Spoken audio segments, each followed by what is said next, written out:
Saludos, un placer nuevamente estar con los internautas del canal de YouTube de Radio Reloj. Esta vez para conversar un poquito de en qué punto están las relaciones Cuba y Estados Unidos en el tema migratorio. Mi nombre es Johanna Tablada de la Torre.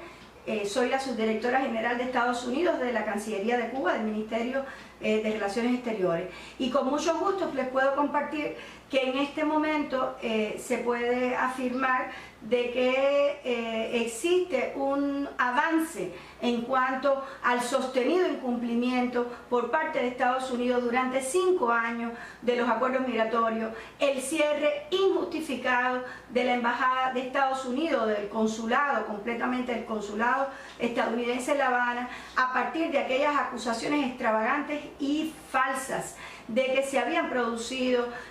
ataques contra diplomáticos. Hoy el mundo entero, empezando por la agencia de inteligencia, la CIA, dicen que no existe evidencia alguna y que eran enfermedades normales y síntomas atribuibles a otras causas, pero no se han dado marcha atrás a las medidas que desde entonces se tomaron producto de aquella gran calumnia que fue utilizada como pretexto para revertir las relaciones.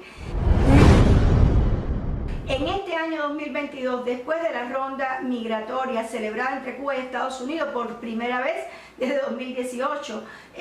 y se celebró en Washington, el gobierno de Estados Unidos en el verano comienza a otorgar visados para tratar de cumplir el compromiso que tiene como parte de los acuerdos de otorgar no menos de 20.000 visas anuales. Y también se produce un anuncio más reciente de que las operaciones de atención consular de Estados Unidos para los cubanos que se habían sido trasladadas de manera absurda a Guyana van a iniciarse a inicios de año, van a cerrar el consulado en Guyana y se trasladan para Cuba. Ahora, ¿en qué punto estamos? ¿Qué tipo de visas se están otorgando? Es decir, sí es verdad que Estados Unidos cumplió este año 2022 la cuota establecida por nuestros compromisos. Eso no suple la cuota que se acumuló en todos estos años anteriores en que no se otorgaron visados. También es cierto que las visas que se están otorgando entran en todos los programas que tienen que ver con parol o reunificación familiar, que están dirigidos a que personas que viven en Estados Unidos y son ciudadanos estadounidenses, aun cuando sean también cubanos, puedan reclamar a familiares que desean unirse con ellos en los Estados Unidos. Ese es el tipo de visado. El gobierno de Cuba, las diferencias principales que permanecen hoy en este tema, están bien asociadas a 3 temas. En primer lugar, no se ha producido ningún cambio importante estructuralmente en lo que impacta más en las causas por las cuales ha aumentado el flujo migratorio de Cuba, que no es solamente aquella persona que quiere unirse a su padre, a su madre, a su hijo o a su hermano. Estamos hablando de cifras que han aumentado mucho en el último año y están vinculadas al deterioro, al desabastecimiento y a causas principalmente económicas, que están derivadas a su vez de medidas económicas, de guerra económica silenciosa pero brutal del gobierno de Estados Unidos contra Cuba. Entonces no se comprende por parte del gobierno de Cuba, y espero que también de nuestra población, cómo Estados Unidos puede decir que para luchar contra la inmigración irregular de Honduras, del Triángulo Norte, de Guatemala, de otros países, de México incluso,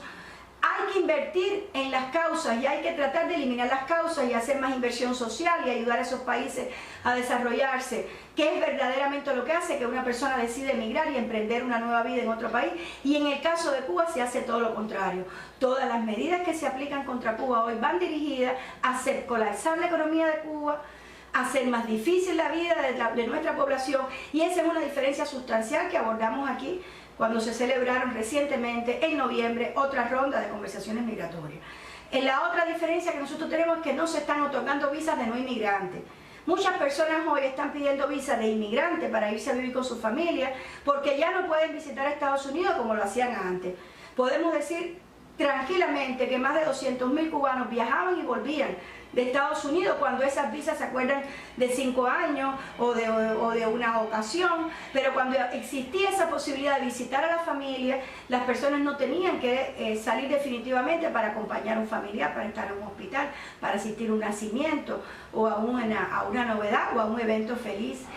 familiar. Esa es otra el reclamo que tiene Cuba, que Estados Unidos en este momento aún no ha respondido, y nos han dicho que se van a concentrar todavía en las visas que los ciudadanos estadounidenses piden para que viajen allá a unirse y a vivir con ellos los familiares. Y por último, el otro tema que también es un problema son los incentivos que se mantienen para la migración irregular. ¿En qué estamos de acuerdo ambos países? Y ese sí hay un compromiso, que es en promover una inmigración legal, ordenada y segura. Pero contra ello conspira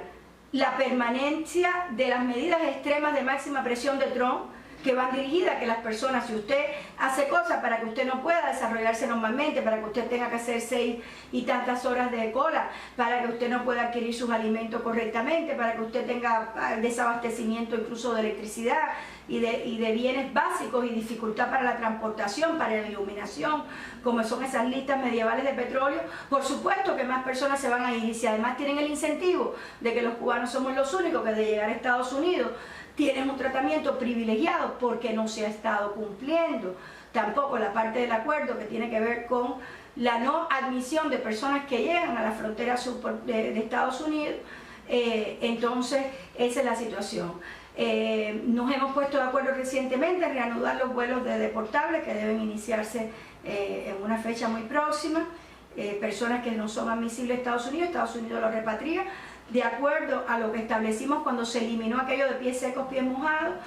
Mantenemos los compromisos los dos a tratar de trabajar para evitar la inmigración ilegal, no solamente ya cuando esas personas están en embarcaciones irregulares en el mar, sino antes, dentro de la frontera, conversando, persuadiendo, tratando de impedir que esas travesías tan peligrosas. Y por supuesto que vamos a seguir conversando con Estados Unidos y mantenemos la disposición de trabajar en este tema. Y ya para decir, y en la posición de Cuba sigue siendo de avanzar en una relación bilateral civilizada sobre la base del respeto mutuo, y estamos abiertos a discutir de cualquier tema, desde temas económicos hasta temas migratorios, hasta los temas de derechos humanos que supuestamente Estados Unidos esgrime como el gran pretexto para no levantar las medidas de Trump o para no abogar por el levantamiento de las medidas de bloqueo, y que en nuestra opinión son simplemente un pretexto que no se corresponde ni con la situación de derechos humanos en Cuba ni con el comportamiento de los Estados Unidos hacia verdaderamente lamentables situaciones de derechos humanos con otros países con los cuales tienen excelentes relaciones. Pero sobre ese tema le hemos dicho, vamos a dialogar, vamos a abrir conversación también.